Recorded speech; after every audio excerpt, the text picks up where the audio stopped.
Dar šį pavasarį nacionalinės krepšinio lygos nugalėtojų taurę į viršų kėlusi Klaipėdos Naftos Uniaqua Service komanda šiame sezone priversta savo vertę įrodinėti iš naujo. Aprimus euforiją ekipa nestartavo Lietuvos krepšinio lygoje, o NKL čempionų statusas nepraėjo be pasekmių.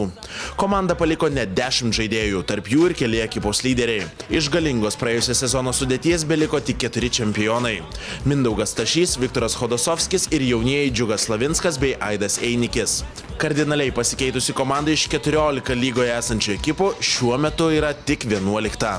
Visų pirma tikslas, tai kaip ir visų pergalė, bet ko siekiam šiemet, tai šiemet siekiam, kad kuo greičiau jaunimas mūsų patobulėtų ir kaip bendradarbiaujam su Neptūnu, kad bent vienas žaidėjas, kad kitais metais ar po 2 metų jau galėtų žaisti Neptūno pagrindinį sudėtį.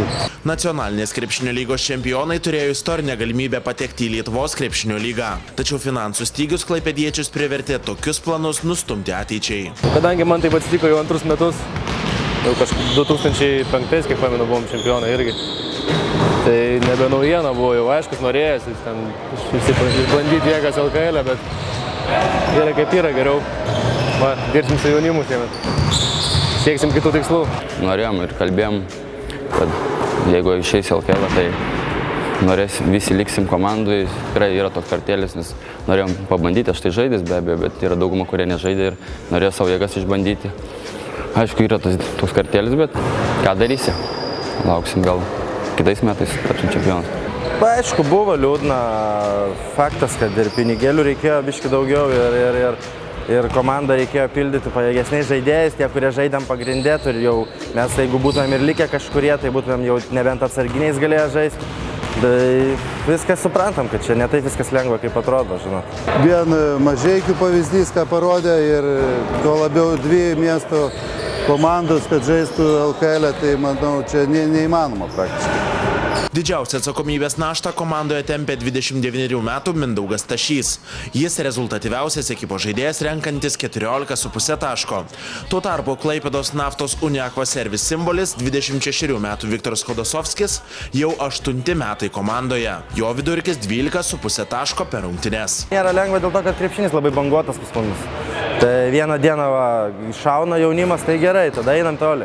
Jaunimas stoja, mes irgi nesam tokie, aišku, dar žaidėjai, kurie ten jau gali viską ant savo pečių padaryti, bet mums daugiau kliūna to viso krūvio.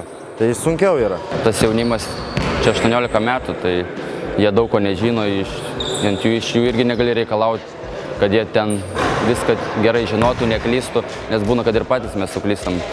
Reikia daug duoti pamokų, reikia kantrybės, aš neįsivaizduoju, treneris iš kur turi tiek kantrybės, tikrai nėra lengva.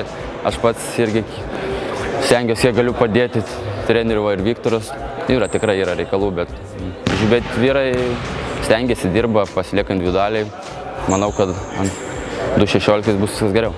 Stašys ir Chodosovskis yra vyriausi ekipos žaidėjai. Kitų 11 krepšininkų amžiaus vidurkis yra tik 20 metų. Jeigu sąžiningai pasakius, galvau, bus lengviau.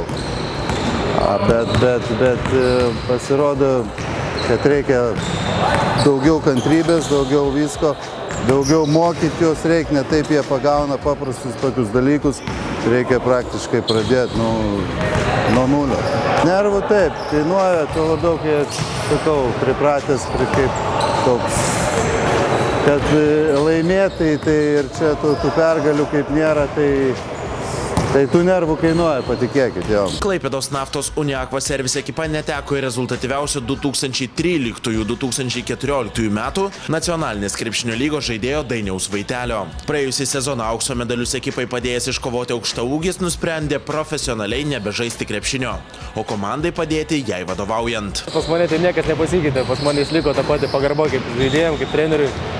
Ir draugai su manim iš tikrųjų šneka kaip draugų, nesu ten direktorium kažkas tokio. Su jaunimu nežinau, gal yra kitaip.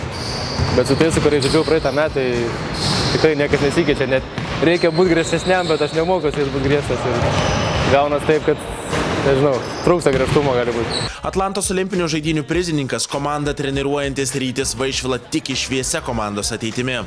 Tačiau situaciją žiūri realistiškai. Tikslas visą laiką aukščiausias, bet tai reikia turėti su kom pasiekti tą finalo ketvirtį. O galvojate, kad šita komanda turi talentą bent jau pasiekti finalo ketvirtį? Nu, sąžiningai ne šiais metais.